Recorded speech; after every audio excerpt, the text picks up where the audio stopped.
Memahami wanita bukan untuk menguasai, tapi untuk menghargai. Kebanyakan pria ingin tahu, bagaimana cara memahami wanita. Ada yang mencari jawaban cepat, ada yang berharap menemukan rumus pasti. Seolah-olah wanita adalah sebuah kode rumit yang hanya perlu dipelajari sekali lalu bisa dipahami selamanya. Tapi kenyataannya berbeda. Wanita bukanlah teka-teki yang harus kamu pecahkan. Dia bukan mesin dengan tombol-tombol tertentu yang jika ditekan akan memberikan hasil yang sama. Dia adalah manusia, dengan jiwa, perasaan, kerumitan, dan kedalaman yang tak bisa dipetakan sekali jalan.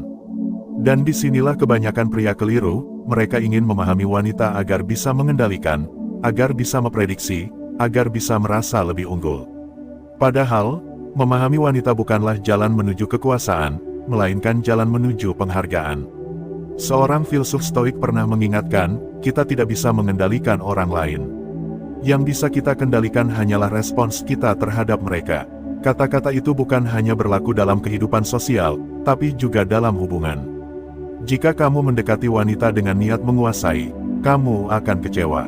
Tapi jika kamu mendekatinya dengan niat menghargai, kamu akan menemukan kedalaman yang tak pernah kamu bayangkan. Mengapa banyak pria gagal memahami wanita? Sebelum kita masuk pada bagaimana cara pertama memahami wanita, mari kita refleksikan dulu mengapa banyak pria gagal. Pertama, karena mereka terlalu cepat mengambil kesimpulan. Wanita berkata satu hal, pria langsung menganggap itu final, padahal seringkali ada lapisan emosi di balik kata-kata itu. Wanita bilang, aku baik-baik saja, pria menganggap persoalan selesai. Padahal, justru kalimat itu sering berarti sebaliknya. Kedua, karena pria sering terlalu sibuk dengan dirinya sendiri. Alih-alih benar-benar mendengar, mereka hanya menunggu giliran untuk berbicara. Mereka tidak hadir sepenuhnya, hanya setengah. Dan wanita bisa merasakan itu. Sehalus apapun, ia tahu kapan seseorang benar-benar hadir dan kapan hanya berpura-pura. Ketiga, karena pria salah kaprah, mereka ingin memahami untuk menemukan kelemahan. Mereka ingin tahu bagaimana perasaan wanita hanya agar bisa menggunakannya untuk keuntungan diri sendiri. Dan itu jelas akan merusak hubungan. Sementara itu, pemahaman sejati hanya lahir dari kesadaran yang tenang. Dari keinginan tulus untuk melihat orang lain sebagaimana adanya, bukan sebagaimana kita ingin dia terlihat. Langkah pertama, mendengarkan lebih banyak daripada berbicara. Disinilah cara pertama memahami wanita dimulai, dengan mendengarkan. Kedengarannya sederhana, tapi justru inilah yang paling sulit. Mendengarkan bukan hanya tentang telinga, melainkan tentang hati. Kebanyakan pria mendengar hanya untuk merespons. Mereka ingin segera memberikan solusi. Padahal, tidak semua keluh kesah butuh solusi. Tidak semua curhat butuh jawaban. Terkadang, yang dibutuhkan hanyalah ruang untuk mengekspresikan diri, ruang untuk merasa aman, ruang untuk dilihat. Bayangkan seorang wanita pulang setelah hari panjang. Ia bercerita tentang masalah di kantor. Seorang pria yang terburu-buru akan langsung berkata, ya sudah, besok kamu tinggal bilang begini saja, atau kenapa enggak kamu lawan aja. Baginya, itu adalah solusi. Tapi bagi si wanita, itu adalah bentuk ketidakhadiran. Yang sebenarnya ia butuhkan bukanlah jawaban, tapi telinga yang benar-benar mendengar. Ia ingin tahu bahwa ada seseorang di sampingnya yang bersedia menampung rasa lelahnya, tanpa menghakimi, tanpa memotong, tanpa terburu-buru. Maka, jika kamu ingin memahami wanita lebih dalam dari yang dia bayangkan, belajarlah untuk mendengar. Latih dirimu untuk tidak langsung menanggapi. Rasakan dulu apa yang ia sampaikan. Amati intonasinya, ekspresinya, jeda di antara kalimatnya. Disitulah sering tersimpan makna yang jauh lebih dalam. Mendengar sebagai bentuk kehadiran. Dalam filsafat Stoik, ada prinsip penting, hidup di masa kini. Presence, kehadiran penuh. Saat kamu benar-benar hadir, kamu tidak sibuk dengan pikiranmu sendiri. Kamu tidak menyiapkan jawaban, kamu tidak terganggu oleh gawai atau pekerjaan. Kamu sepenuhnya di sana, bersama orang yang sedang bicara. Wanita sangat peka terhadap kehadiran ini. Ia bisa merasakan apakah kamu mendengarkan dengan tulus, atau hanya sekadar pura-pura. Kehadiran tidak bisa dipalsukan, dan kehadiran ini, lebih dari sekadar perhatian, adalah bentuk penghargaan. Saat kamu mendengar tanpa menginterupsi, tanpa berusaha mengendalikan arah percakapan, kamu sedang berkata secara diam-diam, kamu berharga. Ceritamu penting, perasaanmu layak didengar. Di dunia yang penuh kebisingan, mendengarkan adalah hadiah paling mahal. Mengapa kita sulit mendengar? Mari kita tanyakan pada diri sendiri, mengapa mendengarkan begitu sulit? Karena ego kita ingin didengar. Karena kita terbiasa berpikir bahwa perhatian orang lain harus diarahkan pada kita. Dan ketika kita diminta mendengarkan, ego merasa tersisih. Stoik mengajarkan kita untuk menguasai diri, bukan orang lain. Maka latihan mendengar adalah latihan mengendalikan ego. Dengan mendengar, kita belajar menahan diri untuk tidak selalu menjadi pusat. Kita belajar memberi ruang bagi orang lain untuk tampil. Dan inilah paradoksnya, ketika kamu benar-benar mendengarkan wanita, tanpa maksud menguasai, justru saat itulah kamu mulai benar-benar memahaminya. Mendengar tanpa hakim, tanpa solusi, tanpa terburu-buru. Ada 3 hal yang harus dilatih dalam mendengar wanita. 1. Tanpa hakim. Jangan terburu-buru menilai benar atau salah. Ia bercerita bukan untuk diadili, tapi untuk didengar. Jika kamu buru-buru menghakimi, ia akan menutup diri. 2. Tanpa solusi. Tidak semua cerita butuh solusi. Kadang wanita sudah tahu jawabannya, ia hanya butuh ruang untuk mengekspresikan perasaannya. Solusi bisa diberikan nanti, jika ia meminta. Tapi mendengar adalah kebutuhan pertama. 3. Tanpa terburu-buru. Biarkan ia menyelesaikan ceritanya dengan ritme sendiri. Jangan potong kalimatnya hanya karena kamu merasa sudah paham.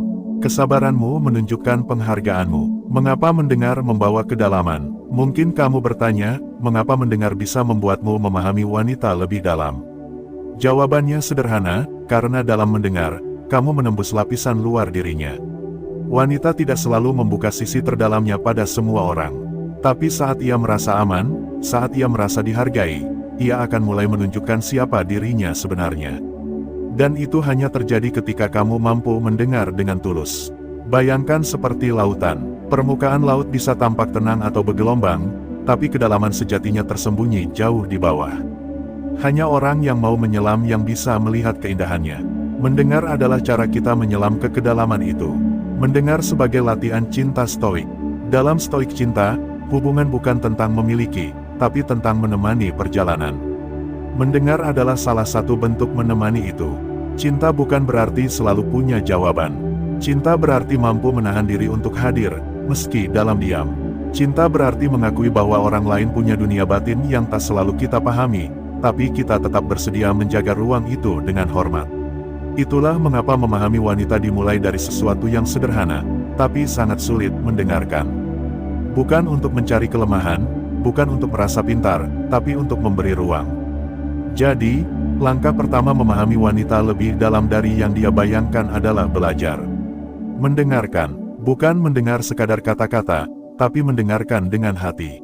Bukan untuk mencari jawaban, tapi untuk memberikan ruang. Karena pada akhirnya, wanita tidak butuh pria yang selalu punya solusi. Ia butuh pria yang hadir, yang sabar, yang mau menampung ceritanya tanpa menghakimi.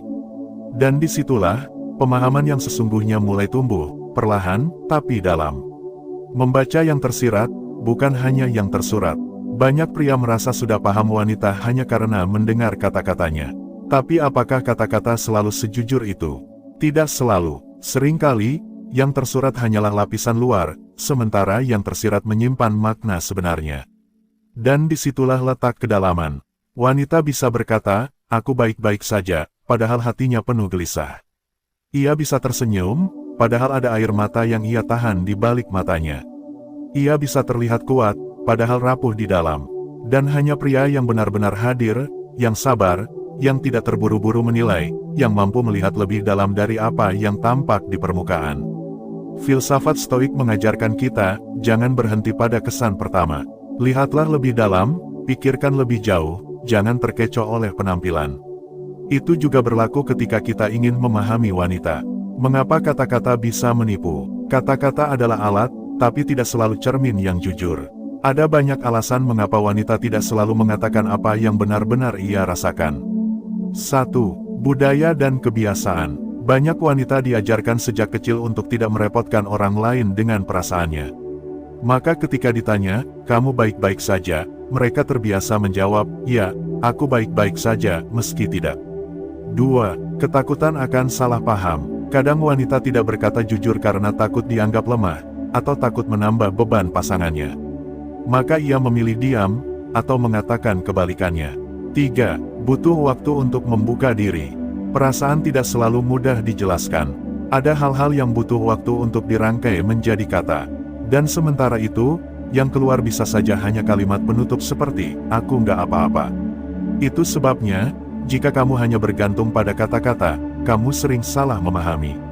Maka, belajar membaca yang tersirat adalah langkah penting untuk benar-benar memahami wanita. Cara kedua, perhatikan bahasa tubuh. Bahasa tubuh sering lebih jujur daripada kata-kata. Lihat matanya, apakah ia menghindar, atau menatapmu penuh keyakinan. Lihat ekspresinya, apakah senyumnya tulus, atau hanya ditarik sebagai formalitas. Lihat gerak tangannya, apakah tenang, atau gelisah. Seorang wanita bisa berkata ia baik-baik saja, tapi jika tubuhnya menunjukkan kegelisahan, disitulah sebenarnya ia sedang meminta perhatianmu. Bukan berarti kamu harus selalu mendesak dengan pertanyaan, kamu beneran nggak apa-apa. Justru terkadang, cukup dengan memegang tangannya, atau sekadar hadir tanpa kata, itu sudah lebih berarti. Karena yang ia butuhkan bukan interogasi, tapi rasa aman. Cara ketiga, dengarkan nada suaranya. Intonasi seringkali lebih jujur daripada isi kalimat. Nada suara bisa mengungkapkan perasaan yang tersembunyi.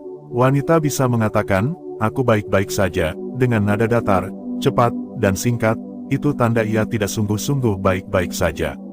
Sebaliknya, jika kalimat itu diucapkan dengan tenang, lambat, dan tulus, mungkin memang ia sungguh tidak apa-apa. Stoik mengajarkan kita untuk memperhatikan bukan hanya isi ucapan, tapi juga bagaimana ucapan itu disampaikan. Karena disitulah jiwa seseorang seringkali tak bisa disembunyikan. Cara keempat, belajar menerima paradoks. Salah satu hal yang sering membuat pria bingung adalah paradoks dalam diri wanita. Wanita bisa tampak kuat, tapi juga rapuh. Bisa penuh kasih, tapi juga penuh ragu. Bisa berkata satu hal, lalu beberapa jam kemudian merasa sebaliknya. Sebagian pria menyebut ini membingungkan, bahkan menganggapnya tidak logis. Tapi jika kita mendekati dengan pikiran stoik, kita akan melihat bahwa itu bukan kelemahan, melainkan bagian alami dari kehidupan emosional manusia. Stoik mengajarkan bahwa dunia luar tidak stabil. Cuaca berubah, musim berganti, gelombang datang dan pergi. Sama seperti emosi manusia, tugas kita bukan menuntut dunia luar untuk stabil, tapi melatih batin agar tetap tenang meski dunia luar berubah. Begitu juga dengan wanita, alih-alih menuntut mereka untuk selalu konsisten dengan logika kaku, lebih bijak jika kita belajar menjadi jangkar. Saat suasana hatinya berubah, jangan buru-buru menilai. Jangan berkata, kok kamu berubah-ubah sih? Sebaliknya, hadirkan ketenangan. Jadilah penyeimbang, bukan badai tambahan.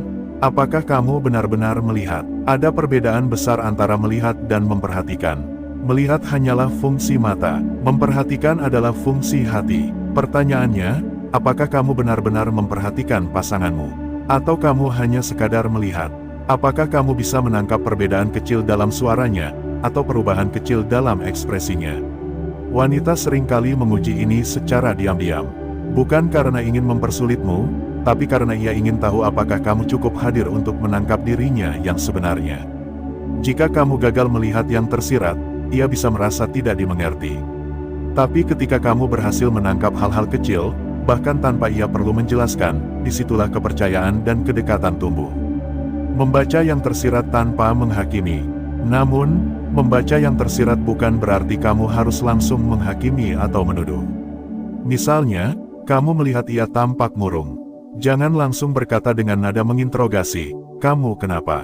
Ada masalah ya? Kamu bohong ya? Itu justru membuatnya menutup diri. Membaca yang tersirat adalah tentang kepekaan, bukan interogasi. Tentang hadir dengan penuh perhatian, bukan mendesak. Kadang cukup dengan berkata, aku merasa kamu lagi nggak nyaman. Kalau kamu mau cerita, aku ada di sini. Itu sederhana, tapi memberi ruang aman. Mengapa ini penting dalam stoik cinta? Dalam stoik cinta, hubungan bukan tentang menuntut orang lain untuk selalu jelas, selalu transparan, selalu konsisten. Itu mustahil. Hubungan adalah tentang melatih diri kita sendiri untuk lebih peka, lebih sabar, lebih jernih dalam melihat. Ketika kamu bisa membaca yang tersirat, kamu sedang melatih kepekaan batin. Dan ini bukan hanya berguna dalam hubungan dengan wanita, tapi dalam kehidupan sosial secara umum. Marcus Aurelius pernah menulis dalam Meditations, lihatlah ke dalam batin orang lain. Pahami apa yang mereka perjuangkan, apa yang mereka takuti. Kalimat itu adalah ajakan untuk memahami manusia lebih dalam, bukan hanya dari ucapan mereka, tapi dari keseluruhan keberadaan mereka. Contoh nyata dalam kehidupan sehari-hari. Bayangkan suatu malam, pasanganmu pulang dalam keadaan lelah. Ia berkata singkat, "Hari ini oke-oke saja kok." Tapi kamu bisa melihat matanya sayu, suaranya pelan, tubuhnya lunglai. Seorang pria biasa akan menganggap percakapan selesai. Tapi seorang pria yang peka akan menangkap pesan tersembunyi itu. Ia mungkin tidak akan mendesak, tapi ia bisa berkata, "Kamu kelihatan capek banget. Mau aku bikinin teh hangat?" Kalimat sederhana itu jauh lebih berarti daripada ribuan pertanyaan. Karena kamu membaca sesuatu yang ia tidak katakan, lalu menanggapinya dengan empati. Dan inilah yang membuat wanita merasa benar-benar dipahami. Kesabaran, kunci membaca yang tersirat. Satu hal yang tidak boleh dilupakan, membaca yang tersirat butuh kesabaran. Kamu tidak bisa langsung mengerti semua dalam sekali pertemuan. Kamu harus hadir, berulang kali, hari demi hari, hingga perlahan-lahan pola itu terlihat. Seperti seorang filsuf yang merenungkan alam, ia tidak bisa memahami alam hanya dengan sekali menatap langit. Ia harus berulang kali merenung, berulang kali memperhatikan, hingga akhirnya mengerti ritmenya. Demikian juga dengan wanita, jangan buru-buru, jangan frustrasi jika hari ini kamu belum paham. Pemahaman sejati lahir dari kesabaran panjang.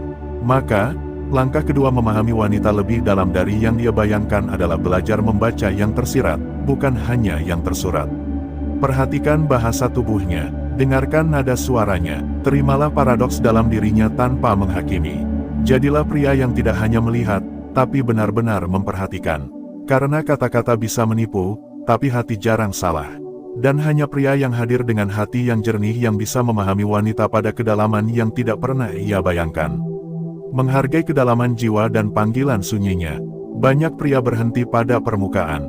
Mereka puas memahami wanita sebatas kata-kata dan gestur luar. Mereka ingin tahu apa yang dia pikirkan hari ini, apa yang dia rasakan saat itu. Tapi sedikit sekali yang benar-benar melangkah lebih jauh, memahami wanita bukan hanya dari yang tampak, tapi dari kedalaman jiwanya.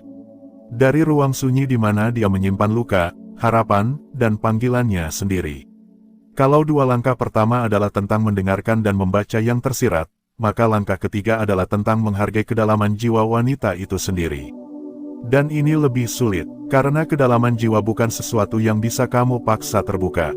Ia hanya bisa ditunjukkan jika kamu dianggap layak untuk menerimanya. Cara kelima, menghormati independensinya. Kesalahan besar yang sering dilakukan pria adalah menganggap wanita sebagai miliknya. Padahal, tidak ada manusia yang benar-benar menjadi milik orang lain. Stoik mengajarkan bahwa kita tidak pernah bisa memiliki orang lain. Kita hanya bisa memiliki kebajikan kita sendiri. Kita bisa menemani, bisa berbagi, bisa bersama, tapi tidak bisa memiliki jiwa orang lain sepenuhnya. Menghormati independensi seorang wanita berarti mengakui bahwa ia punya dunia sendiri. Ia punya mimpi yang tidak selalu sama dengan mimpimu. Ia punya perjalanan hidup yang tidak bisa kamu atur sesuka hati. Wanita yang merasa dikekang akan kehilangan sinarnya. Tapi wanita yang merasa didukung akan tumbuh menjadi versi terbaik dirinya. Dan saat ia tumbuh, hubungan kalian juga ikut tumbuh. Maka, memahami wanita lebih dalam berarti belajar memberi ruang. Bukan mengekang, bukan menuntut, tapi menemani perjalanannya. Cara keenam, hadir dalam keheningan. Seringkali pria berpikir bahwa kedekatan harus selalu diisi dengan kata-kata. Mereka merasa harus selalu punya topik, harus selalu ada obrolan. Padahal, ada bentuk kedekatan yang jauh lebih dalam dari sekadar percakapan, keheningan yang nyaman. Bayangkan duduk berdua di taman. Tidak ada kata-kata, hanya suara angin, burung, atau gemerisik daun. Tapi meski tanpa kata, ada perasaan saling terhubung. Itulah tanda kedekatan yang sejati. Hadir dalam keheningan adalah tanda bahwa kamu tidak butuh kata-kata untuk merasa dekat. Kamu hanya butuh keberadaannya. Dan wanita sangat menghargai pria yang bisa memberi ruang itu, tanpa merasa canggung, tanpa merasa perlu mengisi kekosongan dengan obrolan tak penting. Marcus Aurelius menulis, keheningan adalah salah satu bentuk kebijaksanaan. Dalam hubungan, keheningan juga bisa menjadi bentuk cinta. Karena dalam diam, kamu belajar hadir sepenuhnya, bukan dengan kata-kata, tapi dengan jiwa. Cara ketujuh, melihatnya sebagai manusia yang utuh. Inilah inti dari semua, cara memahami wanita, lihat dia sebagai manusia yang utuh. Bukan hanya pasanganmu, bukan hanya sumber kasih sayang, bukan hanya sosok yang kamu inginkan. Tapi manusia, dengan semua kompleksitasnya. Artinya apa? Artinya, kamu menerima bahwa ia punya kelemahan, dan itu tidak membuatnya kurang indah. Kamu menerima bahwa ia pernah terluka, dan itu bagian dari dirinya. Kamu menerima bahwa ia punya kekuatan, mimpi, dan keinginan yang mungkin berbeda dengan milikmu. Seringkali, pria hanya mencintai sisi tertentu dari wanita, kecantikannya, kelembutannya, perhatiannya. Tapi begitu sisi lain muncul, emosi, luka, kelemahan mereka mundur. Padahal, memahami wanita lebih dalam berarti mencintai keseluruhan dirinya. Stoik mengajarkan kita untuk melihat kenyataan apa adanya, tanpa menginginkan hanya yang enak bagi kita. Dalam cinta, itu berarti mencintai bukan hanya senyumnya, tapi juga air matanya. Bukan hanya kekuatannya, tapi juga kerentanannya. Mengapa menghargai kedalaman jiwa itu penting? Jika kamu hanya memahami wanita di permukaan, hubunganmu akan rapuh. Karena hubungan sejati tidak dibangun dari hal-hal dangkal, tapi dari pengakuan terhadap kedalaman jiwa masing-masing. Seorang wanita ingin tahu, apakah kamu hanya mencintai versinya yang cantik, bahagia, dan ceria? Atau apakah kamu juga bisa mencintai versinya yang lelah, rapuh, dan penuh keraguan? Ketika kamu bisa menjawab itu dengan kehadiran nyata, bukan kata-kata kosong, maka dia akan merasa benar-benar dipahami. Dan rasa dipahami itu lebih berharga daripada apapun yang bisa kamu berikan. Cinta stoik, bukan kepemilikan, tapi kehadiran. Stoik cinta melihat hubungan bukan sebagai ikatan kepemilikan, tapi sebagai pertemuan dua jiwa yang saling menemani dalam perjalanan hidup. Itulah mengapa memahami wanita lebih dalam tidak pernah berarti menguasainya. Tidak pernah berarti membuatnya selalu sama dengan keinginanmu. Sebaliknya, memahami wanita lebih dalam berarti menghargai perjalanannya, menemani keheningannya, dan melihatnya sebagai manusia yang utuh. Dalam Stoik, ada istilah amor fati, cinta pada takdir, menerima segalanya apa adanya. Cinta pada wanita pun bisa dipandang seperti itu, mencintai bukan hanya yang indah, tapi juga yang sulit.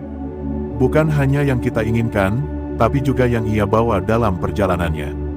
Contoh nyata dalam kehidupan, ada pasangan yang setiap malam berbicara panjang lebar tentang hari mereka. Itu bagus. Tapi ada juga pasangan yang bisa duduk diam, membaca buku masing-masing, tanpa kata-kata, dan tetap merasa dekat. Itu juga bagus. Ada pria yang mendukung pasangannya mengejar mimpinya, meski itu berarti ia harus belajar menahan ego. Misalnya, ketika wanita itu ingin melanjutkan sekolah, atau menekuni karir yang menuntut waktu. Pria yang memahami akan berkata, aku ada di sini, aku mendukungmu. Bukan, kalau kamu sibuk, nanti aku gimana. Ada pula momen ketika wanita menangis tanpa alasan yang jelas. Pria yang dangkal akan berkata, kok nangis sih? Kan gak ada masalah. Tapi pria yang peka hanya akan mendekap, tanpa banyak bicara. Karena ia tahu, kadang air mata bukan butuh jawaban, tapi hanya butuh tempat untuk jatuh. Latihan jiwa, menjadi cermin yang tenang. Jika kamu ingin memahami wanita lebih dalam dari yang dia bayangkan, latih dirimu untuk menjadi cermin yang tenang. Bayangkan sebuah danau. Jika permukaannya bergelombang, ia tidak bisa memantulkan apapun dengan jelas. Tapi jika tenang, ia bisa memantulkan langit, pepohonan, bahkan wajahmu dengan jernih. Begitu juga dengan dirimu. Jika kamu mudah bereaksi, mudah tersinggung, mudah panik, maka kamu tidak bisa benar-benar memahami. Tapi jika kamu tenang, sabar, dan hadir, maka wanita akan melihat dalam dirimu cermin yang aman. Ia akan berani menunjukkan dirinya yang sebenarnya. Itulah esensi dari memahami, bukan terburu-buru menilai, tapi memberi ruang untuk jiwa orang lain bernafas dengan bebas. Maka, 3 cara terakhir untuk memahami wanita lebih dalam adalah 1. Menghormati independensinya. 2. Hadir dalam keheningan. 3. Melihatnya sebagai manusia yang utuh. Semua ini bukan tentang teknik, bukan tentang strategi untuk menang. Tapi tentang melatih kesadaran, melatih keheningan, melatih penghargaan. Karena wanita tidak butuh pria yang bisa membaca pikirannya. Ia hanya butuh pria yang mampu menemani jiwanya. Dan ketika kamu mampu hadir seperti itu, ia akan merasa dipahami, lebih dalam dari yang pernah ia bayangkan. Jalan jiwa terpilih yang tidak pernah sama dengan orang lain. Sebelum masuk lebih jauh, izinkan saya mengingatkan satu hal penting. Anda yang masih bersama saya sampai titik ini, bukan kebetulan. Ada sesuatu dalam diri Anda yang membuat Anda tidak menutup video ini di tengah jalan. Ada sesuatu yang menahan Anda, membuat Anda ingin tahu lebih dalam, seakan kata-kata ini ditulis langsung untuk jiwa Anda. Itu bukan kebetulan, itu adalah panggilan. Mungkin selama ini Anda merasa asing di dunia, merasa tidak sepenuhnya cocok dengan keramaian, dengan standar orang-orang, dengan kebisingan yang tampaknya semua orang ikuti. Mungkin Anda sering bertanya, kenapa hidup saya terasa berbeda? Kenapa saya tidak bisa seperti mereka yang tampak begitu mudah larut dalam arus dunia? Hari ini, Anda menemukan jawabannya. Anda bukan gagal, Anda bukan terlambat, Anda bukan orang yang tersesat. Anda adalah jiwa yang dipilih untuk berjalan di jalan yang berbeda. Dan kesadaran ini adalah awal dari segalanya. 1. Perbedaan itu bukan kutukan, melainkan tanda. Banyak orang menganggap perbedaan sebagai kelemahan. Jika Anda tidak seperti mayoritas, maka Anda dianggap aneh, sulit dimengerti, bahkan salah arah. Tapi justru disitulah letaknya, perbedaan Anda bukanlah kutukan, melainkan tanda. Lihatlah sejarah. Semua jiwa yang membawa cahaya besar untuk dunia, para filsuf, guru spiritual, penemu, bahkan mereka yang tak pernah dikenal namanya tapi meninggalkan bekas mendalam, selalu hidup berbeda dari kebanyakan orang. Mereka tidak berjalan di jalur yang sudah disediakan masa.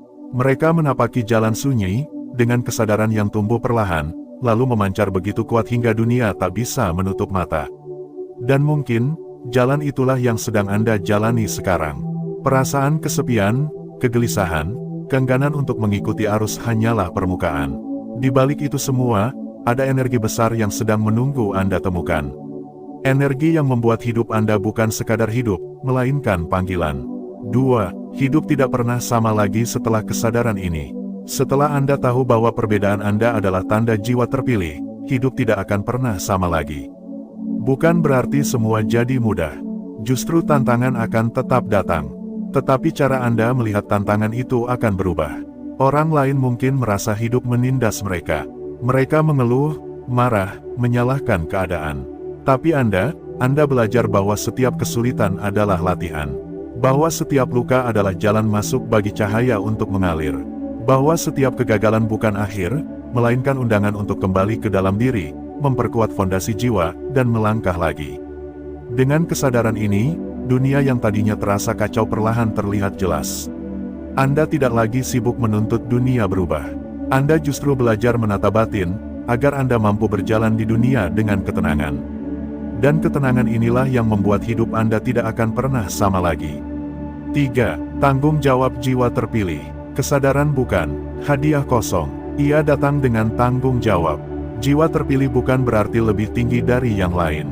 Bukan berarti lebih mulia atau lebih hebat.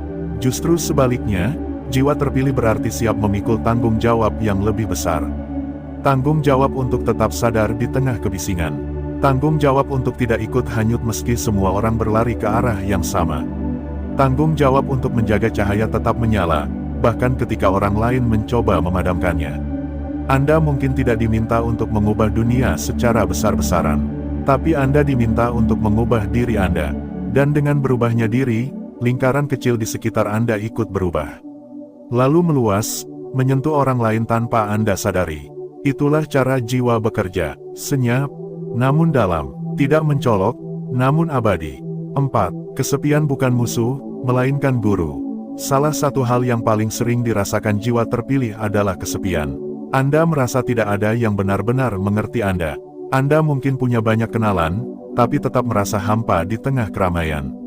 Anda bisa tersenyum, bercanda, bahkan tertawa bersama orang lain, tetapi di dalam hati ada ruang kosong yang tak bisa terisi oleh itu semua. Jangan buru-buru menolak kesepian itu. Kesepian bukan musuh, ia adalah guru. Justru dalam kesepian, Anda belajar mendengar suara hati sendiri. Justru dalam kesepian, Anda bisa kembali kepada sang sumber, tanpa gangguan, tanpa topeng.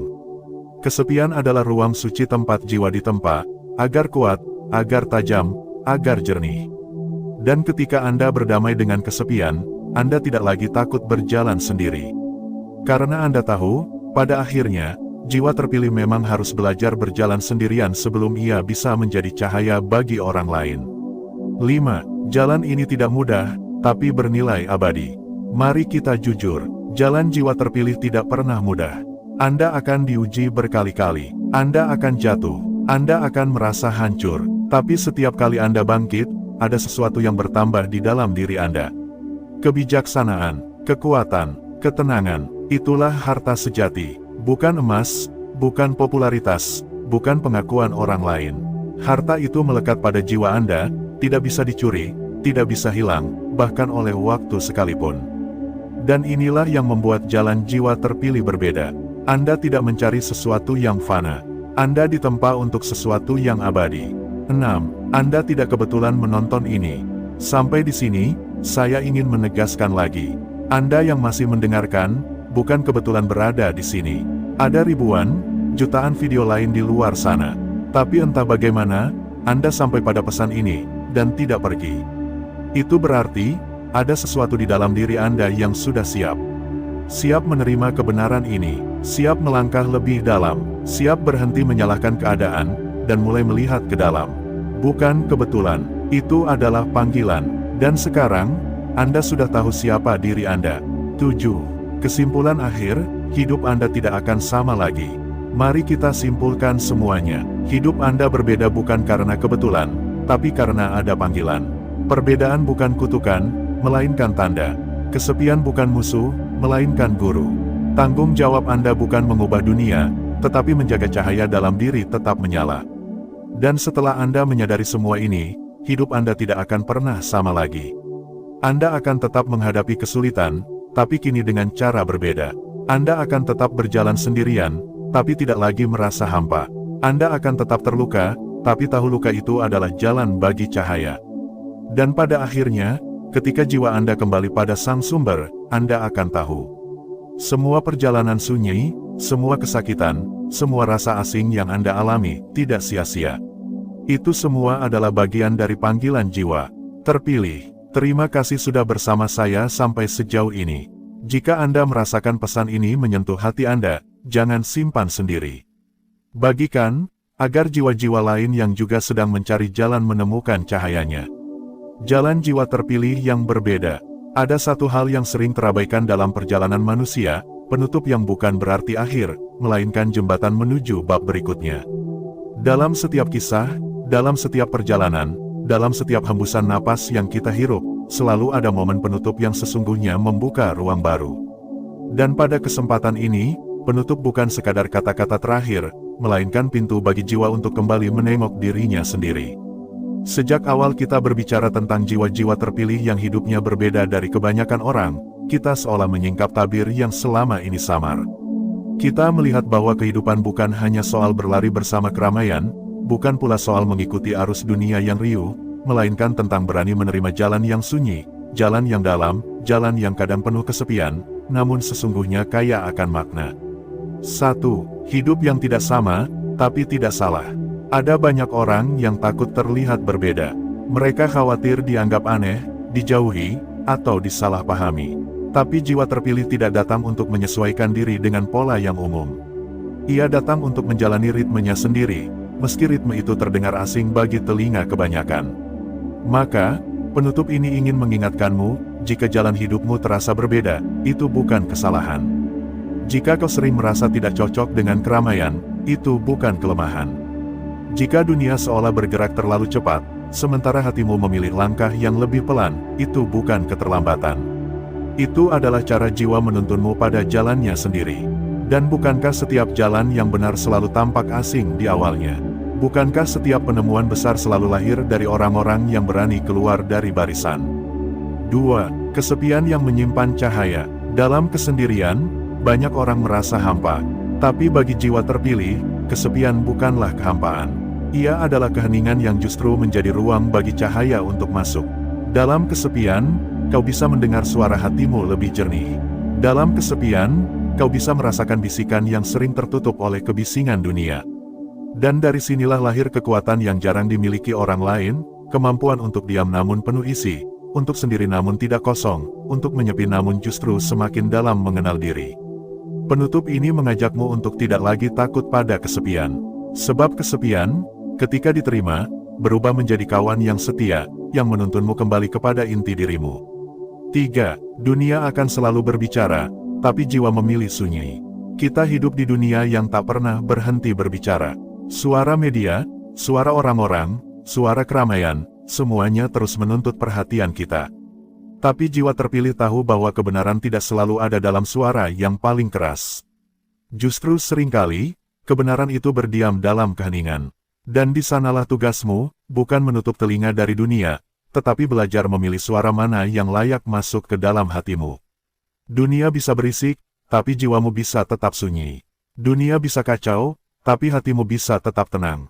Dunia bisa saling berebut untuk terlihat, tapi jiwamu tidak perlu ikut serta, karena ia sudah cukup hanya dengan menjadi dirinya sendiri.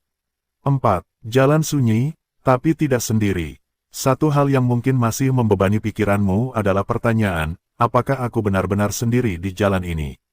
Jawabannya, tidak. Memang benar, jiwa terpilih sering berjalan di jalan yang sepi.